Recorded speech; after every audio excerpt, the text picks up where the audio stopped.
বিসমিল্লাহির রহমানির রহিম। আলহামদুলিল্লাহ। আমরা আজকে অনুষ্ঠিত শাহজালাল ইসলামী ব্যাংকের যে প্রবেশনের অফিসার এবং ম্যানেজমেন্ট ট্রেনিং অফিসার পদের পরীক্ষা হয়েছে, আপনার বিআইবিএম এক্সাম লেখা ছিল, সেটার ম্যাথ পার্টের সলিউশন দেখব। সাধারণত আমি পরীক্ষা হওয়ার পরে ভিডিও সলিউশন খুবই কম দিই। মূলত এটা সফট কপি অলরেডি দেখবেন আমার টাইম লাইনে গ্রুপে দেওয়া আছে। তবে ভিডিও সলিউশন সাধারণত খুব কম দেওয়া হয়, তো চিন্তা করলাম যে সফট কপি হারিয়ে যায়। আজকে যে ম্যাথগুলো এসেছে দেখলাম রিপিট কোশ্চেন, ডেফিনেটলি এমটিওতে যে প্রশ্নগুলো আসছে খুব ইম্পর্টেন্ট। তো দেখলাম একটা ভিডিও এক্সপ্লেনেশন থাক, পরবর্তীতে আপনাদের কারো যদি উপকার হয় তাহলে সুবিধা হলো, বিষয়গুলো বুঝে রাখলেন। যদিও সহজ ম্যাথ, খুব বেশি সময় আমরা নিব না এখানে। আমার এখানে খুব বেশি নয়েজ আছে, তো যত দ্রুত সম্ভব আমরা ক্লাসটা শেষ করব, যতটা বোঝানো যায় আর কি। তো এখানে আমরা অবশ্যই 3 4 5টা অ্যাপ্রোচে দেখবো। ম্যাথ করাতে গেলে আসলে একাধিক অ্যাপ্রোচ না দেখালে আমার অন্তত আহ, ভালো লাগে না। আর স্মার্ট কনসেপ্ট অবশ্যই দেখবো। প্রথম প্রশ্নটা আপনার বাংলাদেশ ব্যাংকের সহকারী পরিচালক পদে 2009 সালে এসেছিল এবং অনেক এমসিকিউ তো আসার কথা। Recently, the hourly wage of Mr. Hasnath has been increased by 10%. Before the increase, Hasnath's total weekly wage taka 137. If his weekly hours were to decrease by 10% from last week's total working hours, so what would be the change in Hasnath's total weekly wage?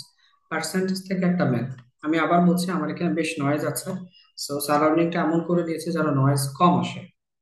তো কথা হয়তো বা একটু অন্যরকম লাগতে পারে। দেখেন এখানে সহজ একটা কথা, যে হাসনাতের যেই আওয়ারলি ওয়েজ আর কি, ঘন্টা প্রতি যে মজুরি, সেটা 10%-এর মতো বৃদ্ধি পেয়েছে। ভালো কথা, 10%-এর মতো বৃদ্ধি পেয়েছে। এখন হাসনাত এমন মানুষ, যেহেতু তার বেতন বৃদ্ধি পেয়েছে, সে একটু অলস টাইপের, তো দেখছে বেতন তো বৃদ্ধি পেয়েছেই, আমি কাজের পরিমাণ কমিয়ে দিই। So if his weekly hours were to decrease by 10%, সে কি করছে, এই বান্দা কাজের পরিমাণটা 10% করে কমিয়ে দিয়েছে। এবং আহ, তার বেতনটা বৃদ্ধির আগে তার আলটিমেটলি 137 টাকা মতো কি ছিল, টোটাল মজুরি ছিল আর কি, কাজ করার ফলে।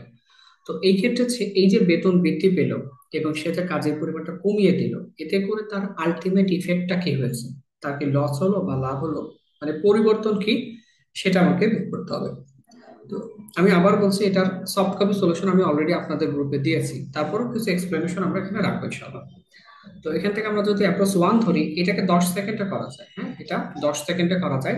সেই 10 সেকেন্ড অ্যাপ্রোচ যদি চিন্তা করি, আমরা এটাকে এসপিআর কনসেপ্টে করতে পারবো, সাকসেসিভ পার্সেন্টেজ রেট। অর্থাৎ পরপর যদি দুইটা পার্সেন্টেজ ইনক্রিজ হয়, পরপর যদি দুইটা পার্সেন্টেজ ইনক্রিজ হয়, কিংবা একটা পার্সেন্টেজ ডিক্রিজ আর একটা পার্সেন্টেজ ইনক্রিজ, অথবা আর একটা পার্সেন্টেজ ইনক্রিজ আর একটা পার্সেন্টেজ ডিক্রিজ, অথবা দুইটা পার্সেন্টেজ যদি আমাদের ডিক্রিজ হয়, তো এটা কি সাকসেসিভ পার্সেন্টেজ রেটের কনসেপ্টে আমরা করতে পারি, যে পরপর দুইটা পার্সেন্টেজের পরিবর্তন। তো এখানে কিন্তু সেই একই ঘটনা ঘটছে, একটা ইনক্রিজ আর একটা কি হয়েছে, ডিক্রিজ। একটা ইনক্রিজ হয়েছে আর একটা ডিক্রিজ হয়েছে। একটা জিনিস মনে রাখবেন, যে সেম পার্সেন্টেজ উঠানামা করলে সব সময় এটা আলটিমেট ইফেক্টটা মানে লসের দিকে যাবে। মেইন যে টোটালটা ছিল তার থেকে কি হবে, কম হবে। আই রিপিট, সেম পার্সেন্টেজ উঠানামা করলে সব সময় আলটিমেট ইফেক্টটা মেইন যে টাকাটা ছিল, মেইন যে অংশটা ছিল তার থেকে কম হয়ে যাবে। তো এটা দুইটা পার্সেন্টেজ দিয়ে কাজ করতে হয় শুধু এরকম না, 3টা পার্সেন্টেজ নিয়েও, এটা আমরা চাইলে 4টা পার্সেন্টেজ নিয়েও কাজ করতে পারি আর কি। তো সেক্ষেত্রে আমরা যদি এখানে আলটিমেট ইফেক্টটা দেখি, যে ইফেক্টিভ ইফেক্টিভ চেঞ্জটা যদি আমরা খেয়াল করি, এটা কয়েকভাবে করা যায়। আমি কয়েকভাবে অবশ্যই আপনাদের শিখিয়েছি। তার মধ্যে একটা বলেছি, সেম পার্সেন্টেজ ওঠানামা করলে সিম্পলি এক্স স্কোয়ার বাই 100 দিলে কি হয়ে যায়, কতটুকু ইফেক্ট পড়লো সেটা বের করা যায়। অথবা আমরা চাইলে এভাবে করতে পারেন, আপনাদের এই ফর্মুলা মুখস্থ আছে আশা করি। যদিও আমি, এটা শর্টকাট, শর্টকাট বলতে না, এটা স্মার্ট একটা থিঙ্কিং। হ্যাঁ, এটা রিটেনে করার দরকার নাই, আমি জাস্ট বোঝানোর স্বার্থে বলছি। রিটেনে করার দরকার নেই বলতে, এই যে এটা রিটেনে দেখানোর দরকার নাই। রিটেনে বই থেকে শুরু করবেন, যে ইফেক্টিভ সেন্স থেকে শুরু করবেন, কোনো সমস্যা নেই, ফুল মার্ক পাবেন। ম্যাথে ফ্রিলি রিটেন বলে কোনো অ্যাপ্রোচ নাই। ম্যাথের ভাষা হচ্ছে লজিক, লজিক দিতে পারলেই শেষ।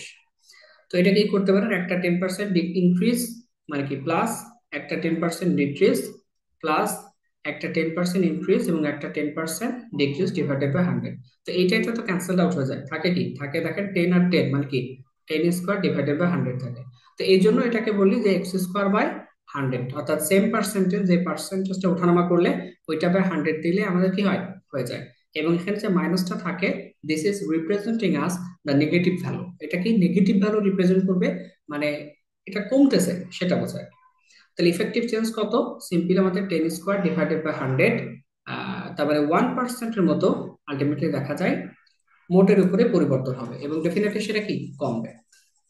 তাহলে আমাদের জানতে চেয়েছে যে তার এই যে একবার বেতন বৃদ্ধি পেল, তিনি মজুরি কাজ করার পরিমাণটা কমিয়ে দিলেন, আলটিমেটলি তার পরিবর্তনটা কত, 1%-এর মতো পরিবর্তন হবে। 1% কার সাথে পরিবর্তন হবে, অর্থাৎ পূর্বে যা ছিল তার 1% পরিবর্তন হবে। তাহলে পূর্বে কত টাকা ছিল, 137 টাকা। So আমরা যদি বলি 1% অফ 137 কত, কিভাবে বের করবেন, অনেকবার শিখিয়েছি। কোনো কিছু 1% মানে ডেসিমালটা জাস্ট 2 ঘর বামে আসে, তাহলে 1.37 ইজ আওয়ার রিকোয়ার্ড আনসার। বুঝছি, 1% মানে ডেসিমালটা 2 ঘর বামে আসে। কাহিনী আশা করি কোনো সমস্যা নাই, আমি আরো 3 4 5টা অ্যাপ্রোচে দেখাবো, এই মানে 10টা ভাবও দেখানো সম্ভব। So আমরা যদি এটা খুব দ্রুত করতে চাই, তাহলে effective changes 1%, 1% of what, 1% of তার আগে যা ছিল সেটা, একটা ইনক্রিজ হলো একটা ডিক্রিজ হলো, আলটিমেট টোটালের উপরে 1% ইফেক্ট করেছে, and 1% of 137 is nothing but 1.37. So this is our required amount of change. আচ্ছা, হয়ে গেল।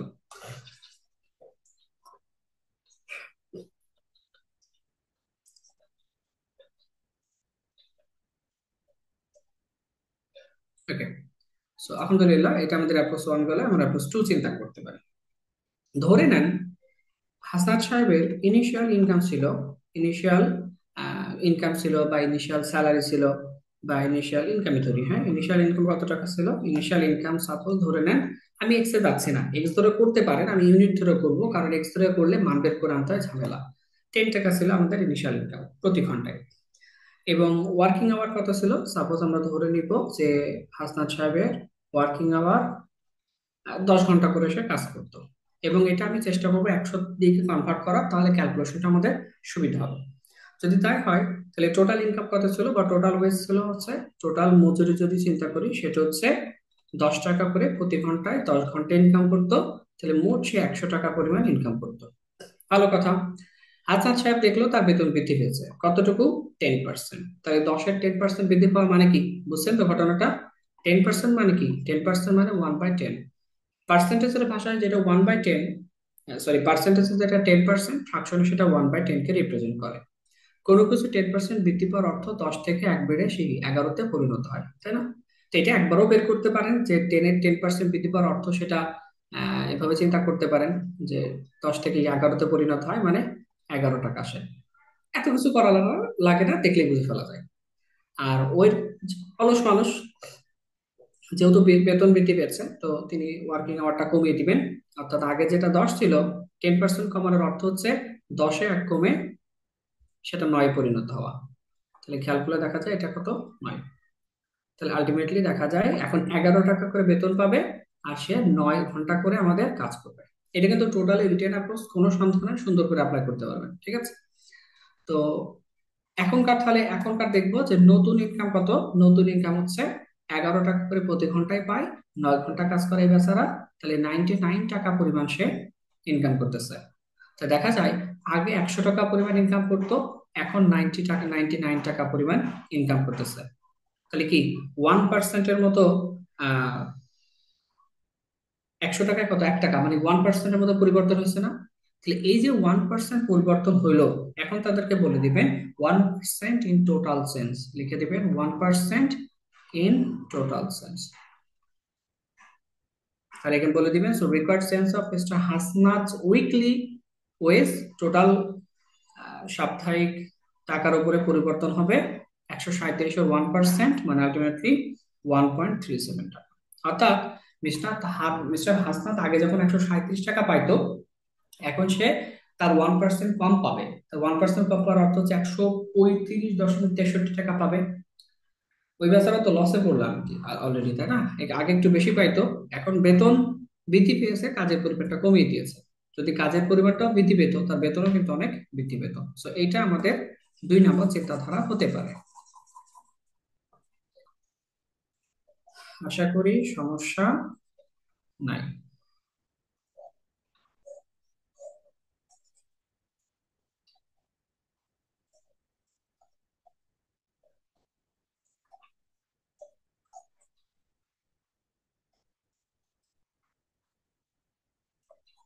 ওকে, নেক্সট।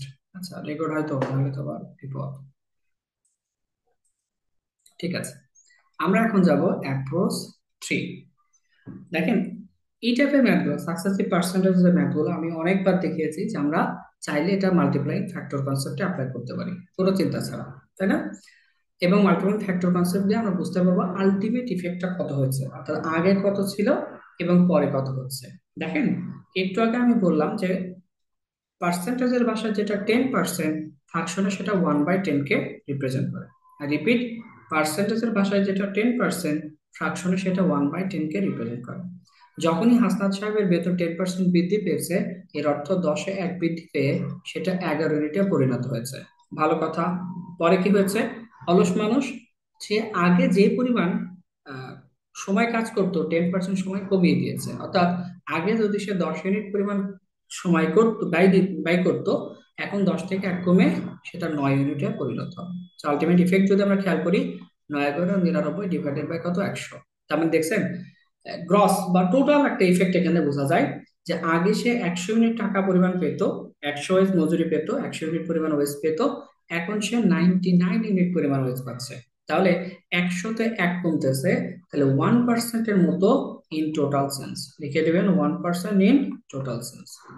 একই কথা আবার, যে Hasnat's required required sense of mister Hasnat's weekly wage 1% of, আগে যে 137 ছিল ওর 1%-এর মতো পরিবর্তন হবে, অর্থাৎ 1.37 টাকা সে কি করবে, কম পাবে।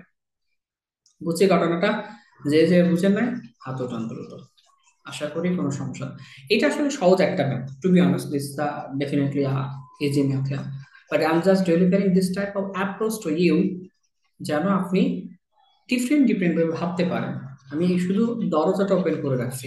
এই টাইপের ম্যাথ, অনেক কঠিন ম্যাথ, এটাতে তো সহজ, কিন্তু অনেক কঠিন ম্যাথ গুলোকে আমরা এই কনসেপ্ট ইউজ করে সহজ করে ফেলতে পারি। ঠিক আছে, কয়টা অ্যাপ্রোচ দেখলাম, 3টা। আচ্ছা, এটা আমরা 4 নম্বর অ্যাপ্রোচ ধরতে পারি। আর এক ভাবে ভাবা যায়, সাধারণত percentage, profit loss, simple and compound interest, এগুলোর প্রত্যেকটা ম্যাথই 2, 3, 4টা অ্যাপ্রোচে দেখা যায়, হ্যাঁ। কারণ এই যে মাল্টিপ্লাইং ফ্যাক্টর কনসেপ্ট বলেন, স্পিয়ার কনসেপ্ট বলেন, রেশিও অ্যাডজাস্টমেন্ট বলেন, এটা না সবার সাথে সবাই জড়িত, লিঙ্ক আপ। আচ্ছা, আরেকটা জিনিস চিন্তা করতে পারি আমরা, যে রেশিও নিয়ে এখানে কাজ করতে পারি। রেশিওটা কেমন? রেশিও কিন্তু কিন্তু is one type of fraction এবং is absolutely one type of percentage. এই যে বললাম না, সবার সাথে জড়িত করা যাবে। তো আমরা যদি খেয়াল করি, দেখেন আলহামদুলিল্লাহ, যে ওয়েজ রেশিওটা কেমন দেখি, ওয়েজ রেশিওটা দেখেন, এই বান্দা প্রথমে, আমি যদি একটু বড় করে করি, মনে করেন আমাদের সে প্রথমে 100 টাকা করে পেত, হাসনাত সাহেব। 10% বৃদ্ধির পরে সেটা কি 110 টাকা করে পাই? তো এত বড় ফ্র্যাকশনে তো কাজ করার দরকার নাই, মানে ভ্যালু নিয়ে। তো আমরা একটু ছোট করে 10:11 লিখলাম। এই লাইনটা আপনি একবারে লিখতে পারতেন কিভাবে? এই যে বলেন 10%, 10% মানে আমি জানি 1/10। তাহলে হাসনাতের বেতন যদি প্রথমে 10 টাকা হয়ে থাকে, 10% বৃদ্ধির পরে 10-এ 1 বৃদ্ধি পেয়ে সেটা 11 ইউনিটে পরিণত হবে। ফাইন। তো ওয়েজ রেশিও হচ্ছে এটা।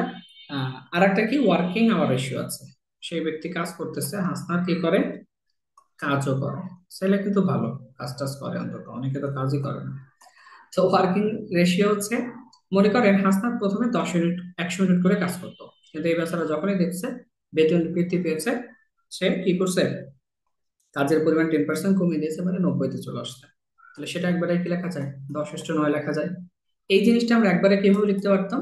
এই যে হাসনাত আগে 10% মানে 1/10, হাসনাত আগে 10 ইউনিট করে কাজ করতো, এখন 10-এ 1 ইউনিট কমিয়ে দিবে, অর্থাৎ সে 10 থেকে 9 ইউনিট পরিমাণ কাজ করবে। ফাইন।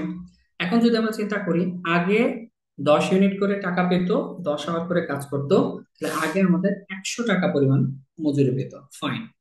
এখন 11 ইউনিট করে আমরা কি পাই, মজুরি পাই, 9 ইউনিট করে কাজ করি, তাহলে এখন আমি 99 টাকা পরিমাণ টোটাল মজুরি পাচ্ছি 1 সপ্তাহে। তো দেখা যায় আগে 100 টাকা পেলেও এখন 99 টাকা পাচ্ছি। দ্যাটস মিনস আমি 1 টাকা পাচ্ছি কম। এই 1 টাকাটা কত, 100 টাকাতে। তার মানে আসলে আমি 1% of amount I am getting less, and I have to find out the value of 1% of the 137। এই 1% of, যদি আমরা 137 বের করে ফেলতে পারি, this is representing as the total sense of Mr. Hasnat due to the amount of increase in his salary and decreasing the amount of working hours. So alhamdulillah এটা আমাদের 1.37। So this is our required answer. 4টায় দেখালাম। Soft কপিতে দেখিয়েছি চারটায়, এই পর্যন্ত রাখলাম, খেয়াল করে রাখবেন, ঠিক আছে? ওকে। এই ম্যাথটা খুবই ইম্পর্টেন্ট একটা ম্যাথ, এবং এতটুকু শিওর থাকেন যে এই ম্যাথ মানে কি বলে, কিছুটা চির যৌবন আর কি, আসতেই থাকবে, চির সবুজ, এই টাইপের ম্যাথ গুলো। এটা আমার যতদূর মনে পড়ে, কিছুদিন আগে আপনার আহ, গত মাসে ন্যাশনাল ইনস্টিটিউট লোকাল গভর্নমেন্ট যেটা ছিল, জাতীয় সরকার ইনস্টিটিউট, দশম গ্রেডের একটা পরীক্ষায় প্রশ্ন আসছিল সিমিলার। আর বন বাজারের যে প্রশ্নটা, যে একটা বাস ভাড়া করে, এই টাইপের ম্যাথ কিন্তু, হঠাৎ করে লোক কিছু বাসে যেতে চায় না, এই টাইপের ম্যাথ গুলো, এটা সিমিলার প্যাটার্নের ম্যাথ, এগুলো পরীক্ষা বারবার আসবে। এবং এটা এমসিকিউ তে আসলে 10 সেকেন্ডে শেষ করে দেওয়া যায়। তো 10 সেকেন্ডের যে অ্যাপ্রোচটা, সেটা আমি এখানে দেখাই দিই।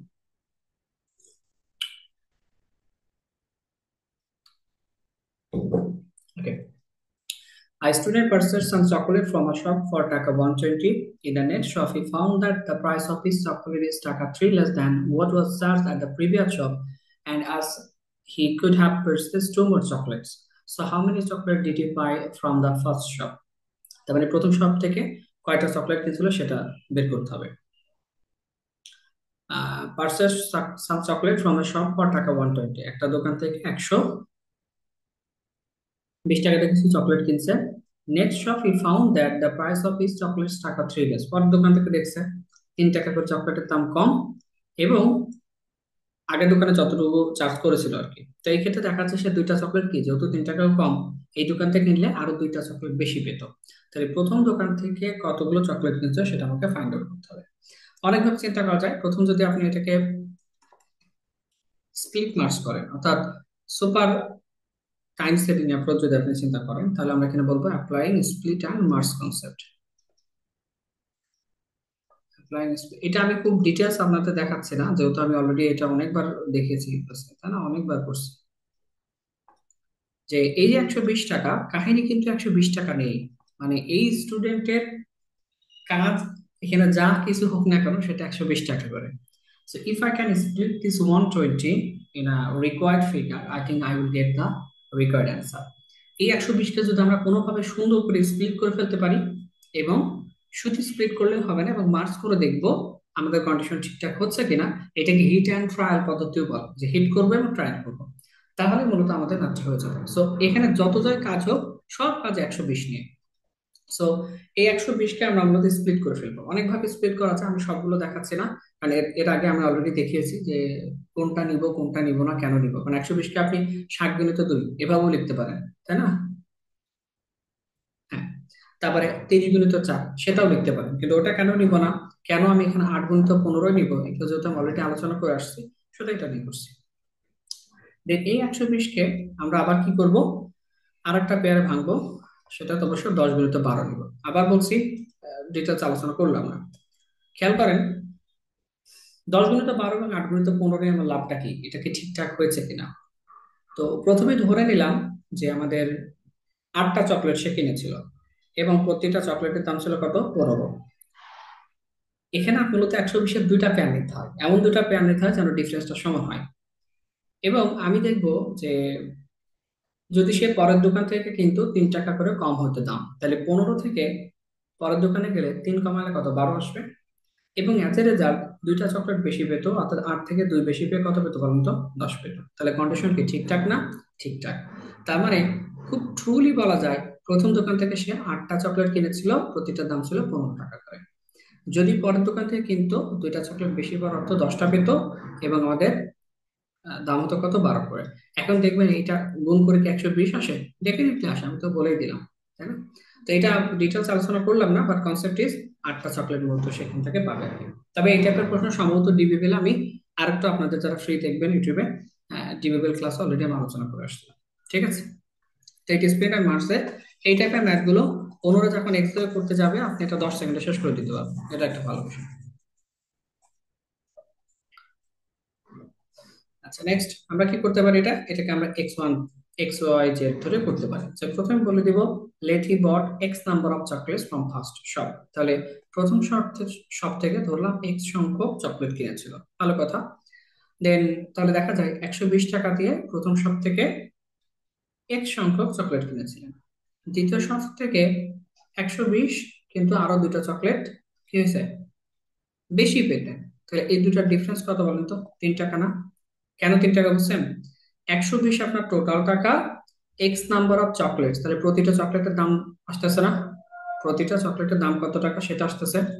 ঠিক একইভাবে 120 টাকা, এবং যতগুলো চকলেট কিনেছেন তার থেকে আরো 2টা চকলেট বেশি পাচ্ছেন, তাহলে এখানে আবার কি চকলেটের দাম আসতেছে। তো এটা তো বলা আছে যে প্রথম চকলেট থেকে দ্বিতীয় চকলেটের দামের ডিফারেন্স আমাদের অবশ্যই 3 টাকা। সেই সুযোগটা আমরা তো আমরা এখান থেকে নিচ্ছি। এখন এটা যদি আপনি ইকুয়েট করেন, আমি যেহেতু সলিউশন আপনাদের দেখিয়েছি, প্রথমটা এক্স ইজিক্যাল টু কত আসবে? 8 আসবে।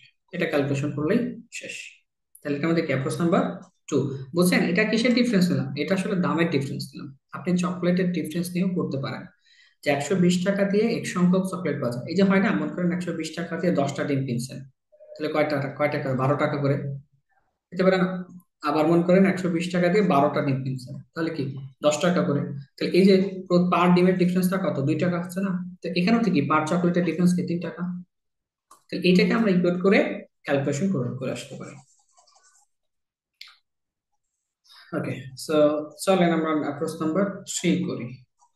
যারা ভিডিওগুলো দেখেন, চ্যানেলে সবগুলো ভিডিও দেখে ফেলবেন, দেখবেন একটার সাথে একটা অনেক লিঙ্ক আপ, আমি অনেক আলোচনা করছি চ্যানেলে। এটাকে আমরা চাইলে হচ্ছে চকলেটের প্রাইস নিয়েও কাজ করতে পারি। হ্যাঁ, চকলেটের প্রাইস নিয়েও চিন্তা করতে পারি। এই যে আমি 2টা চকলেট বেশি পেলাম, সেটা আমি কোড করতে পারি কিভাবে? কাজ কিন্তু আবার 120 টাকায়, কাজ আমাদের 120 টাকা নিয়ে। এবং এখানে বলে দিব যে price of each chocolate be x টাকা ধরে নেব। খেয়াল করেন যে প্রথম ক্ষেত্রে আমাদের এক্স মাইনাস, মানে আপনি যদি একটা জিনিস খেয়াল করেন যে 120 টাকা আছে, তো আপনি এক্ষেত্রে ডিম পাচ্ছেন মনে করেন 12টা। আবার 120 টাকা আছে, এক্ষেত্রে ডিম পাচ্ছেন 10টা। তো এই ক্ষেত্রে আসলে মূলত কি ডিমের সংখ্যাটা আসবে না, ডিমের যে কতগুলো পাচ্ছেন সেটা। সরি, 120 টাকা, প্রত্যেকটা ডিমের দাম 12, তাহলে কি মোট কতগুলো ডিম আসছে সেটা পাবেন। 120 টাকা, প্রত্যেকটা ডিমের দাম 10, সেটা পাবেন। তো এখানে ঠিক একই জিনিস এখানে বোঝাতে চেয়েছি। 120 টাকা, দ্বিতীয় ক্ষেত্রে দেখা যাচ্ছে যে 3 টাকা করে চকলেটের দাম কম পড়ছে, যেহেতু আমি বলেছি price of each chocolate is x. তাহলে 120/x-3, এবং 120 এখান থেকে এক্স আসবে। এটা আগে কেন লিখলাম? কারণ এটা অবশ্যই বড় ভ্যালু প্রডিউস করবে। বড় থেকে ছোট নিব, যেহেতু এটা পজিটিভ ভ্যালু দিচ্ছে, তাহলে এটা অবশ্যই বড় ভ্যালু প্রডিউস করবে, এটা ছোট ভ্যালু প্রডিউস করবে। অর্থাৎ নাম্বার অফ চকলেট এখানে কতগুলো পাবো, আর নাম্বার অফ চকলেট এখানে কতগুলো পাবো, এই দুটার ডিফারেন্স আসলে আমি 2টা চকলেট পাবো। অর্থাৎ আগে দাম বেশি ছিল এবং পরে দাম কমে গেছে, এই দুটার ডিফারেন্স আমি মূলত 2টা চকলেট বেশি পেয়েছি। এখন ইফ আই সলভ ইট, এটা যদি আমরা সলভ করি, আমরা এক্স এর ভ্যালুটা কি পাবো? যেটা পাবো সেটা অবশ্যই কোনো উত্তর না, কারণ x is representing the price of each chocolate. X কি করতেছে? এক্স আসলে চকলেটের দাম দেয়, কিন্তু তারা তো জানতে চেয়েছে how many chocolates did you buy from the first shop. তো এটা আমরা অলরেডি সলভ করছি। সফট কপিতে এক্স এর ভ্যালু কত আসছিল? 15 আসছিল। তবে দেখা যায় প্রথম শপ থেকে সে 15টার মতো চকলেট কিনেছিল। সরি, 15 টাকা দরে চকলেট কিনেছিল। কয় টাকা দিয়েছিল? 120 টাকা। কত টাকা প্রতিটা চকলেটের দাম ছিল? 15 টাকা। তার মানে দেখা যায় 8 পিসের মতো চকলেট সে কিনেছিল। This is just representing of the right answer. ঠিক আছে, তো ঠিক আছে, আমরা দ্রুত শেষ করি। হ্যাঁ, বড় হয়ে গেল ক্লাসটা। It is the diameter of a circle. A is a chord. If it is equal to 34 centimeter, M is equal to 30 centimeter. The diameter of AB from the center of the circle is what? Okay, এটা আসলে কিছুই করা লাগে না। প্রথম কথা হচ্ছে আহ, এটা এটা দেখেই বুঝে ফেলা যায় এটা আছে কত? 15। আর এটা কত? এটা চিত্রটা একটু ঠিকঠাক নাই, চিত্রটা একটু আহ, ঠিক মতো আঁকাইতে পারি না। এটা কত? 17। তো চাচ্ছে এই যে এই ভ্যালুটুকু কত সেটা আমাকে ফাইন্ড আউট করতে হবে। এটা কিছুই করার লাগে না, দেখেই বলা যায় 8। কেন? খেয়াল করবেন পিথাগোরিয়ান ট্রিপলেট, যে একটা বাহু যদি 15 হয়, একটা যদি 17 হয়, তাহলে আর একটা বাহু 8 হতে বাধ্য। এটা একদম ধ্রুব সত্য। রাইট অ্যাঙ্গেল ট্রায়াঙ্গেলের ক্ষেত্রে আমাদের একটা যদি 15, একটা যদি 17 হয়, তাহলে অবশ্যই সেটা কি 8 হতে বাধ্য আর কি। এখানে একটা অ্যাঙ্গেলও ছিল, একটু খেয়াল করে রাখবেন। হ্যাঁ, এখানে একটা অ্যাঙ্গেলও ছিল আর কি। এটা সমকোণ ছিল আর কি, সমকোণ ছিল। তো এক্ষেত্রে আপনি এটা করতে পারেন। আদারওয়াইজ আপনি যদি এটাকে ভেঙে ভেঙে করতে চান তাহলেও করতে পারবেন, কোনো সমস্যা নাই। এটা সম্ভবত নাম ও, আর এটা সম্ভবত এন ছিল। তো ভেঙে ভেঙে করা কি, বলে দিবেন যে এন এ 30 বাই কত, এখান থেকে 2 মানে কত, এখান থেকে 15। এরপরে ও এ যদি খেয়াল করেন, ও এ বলতে যে এতটুকু বোঝাচ্ছি, 34/2 মানে কত, এখান থেকে 17। এখন সহজ কথা বলে দিবেন যে এটা একটা ত্রিভুজ, যেহেতু এটা সমকোণ ছিল, তাহলে এই ত্রিভুজ ও এন এ সমকোণী ত্রিভুজ। তাহলে পিথাগোরাস ট্রিপলেট অ্যাপ্লাই করে বলতে পারি যে 17 square equal to 15 square plus এখান থেকে O N square. If I calculate it, O N is absolutely will be 8। ঠিক আছে, তো এটা আসলে আর নাড়ানাড়ি করলাম না, দেখি বুঝতে পারি নাকি। So, আলহামদুলিল্লাহ, এটা আমরা শেষ করলাম। দেখি এরপরে আমরা এম2 পদের আহ, সমাধানটা বাকি আছে, দেখি ওইটা যদি সম্ভব হয় তাহলে এরপর আপলোড করবো। তো ঠিক আছে, সবাই ভালো থাকবেন, আলহামদুলিল্লাহ। চ্যানেলের ভিডিওগুলো দেখতে থাকেন, এগুলো তো ব্যাচের ভিডিও মেনলি। যতগুলো ভিডিও আপনাদের এখানে আমি আপলোড করছি, পরীক্ষার আগে বলেন, এটা সেটা বলেন, সেগুলো দেখতে থাকেন। অন্তত ম্যাথ নিয়ে, ম্যাথের প্রতি ভালো লাগা তৈরি হবে, অন্তত ফিল হবে যে আরে ম্যাথগুলো তো এভাবে করা যায়। শুধু এক্স ওয়াই জেড ধরে তো আমাদের বুকিশ মেথড গুলোতে জাস্ট এক্স ওয়াই জেড ধরে নিয়ে কাজ করি আমরা। ওটা করতে করতেই দেখবেন পরীক্ষার হলে সময় শেষ। আর একটা বিষয় হচ্ছে, ম্যাথ যে আমরা পারি না সেটা না, ম্যাথ আমরা পারি অনেকেই, কিন্তু এক্সাম হলে আমাদের মাথাটা যেভাবে কাজ করা উচিত সেটা আমাদের অনেকেরই করে না, এটা আর কি। তো আমি এখানে চেষ্টা করেছি, আহ, এখানে বলেন বা সে বলেন, সব জায়গায় চেষ্টা করছি যে এক্সাম হল অ্যাপ্রোচটা কেমন হচ্ছে, আপনার থিঙ্কিং স্টাইলটা কেমন হচ্ছে সেটা নিয়ে। তো ঠিক আছে। আর সামনে মানে 16 তারিখে আর্টস ফ্যাকাল্টি শুনছি সিনিয়র অফিসারের পরীক্ষা নেবে। যদি আপনারা চান যে ঠিক আছে আর্টস ফ্যাকাল্টি কেন্দ্রিক বিগত যত প্রশ্ন আছে সবগুলো টপিক ওয়াইজ আমি এখানে স্মার্ট কনসেপ্ট আলোচনা করি, then you have to comment no question about that. You have to comment, without your comment, without your consent I will not try to continue it. আমি শুরু করবো না, হ্যাঁ, কারণ এটা আপনাদের প্রয়োজন থাকলেই শুরু করবো, আদারওয়াইজ তো আমার শ্রম দেওয়ার দরকার নেই। তো ঠিক আছে, সবাই ভালো থাকেন, আলহামদুলিল্লাহ, ক্লাস এখানে শেষ করি। আর একটা কথা জাস্ট বলে রাখি যে আমি এখানে আপনাদেরকে ম্যাথটাকে আলোচনা করতে চাই, আমার ম্যাথের প্রতি যে জায়গাটা আছে, এটা কোন প্রতিষ্ঠান ভিত্তিক আসলে এটা আমি কেয়ার করি না। ম্যাথ আলোচনা করতে চাই, শেখাতে চাই, এটা প্রতিষ্ঠান আমার কাছে ফ্যাক্ট না, আমার কাছে ফ্যাক্ট হচ্ছে ম্যাথটা অন্তত ভালো লাগাতে পারি কিনা, এটা হচ্ছে বিষয়। ঠিক আছে, তো ঠিক আছে, ভালো থাকবেন, আলহামদুলিল্লাহ।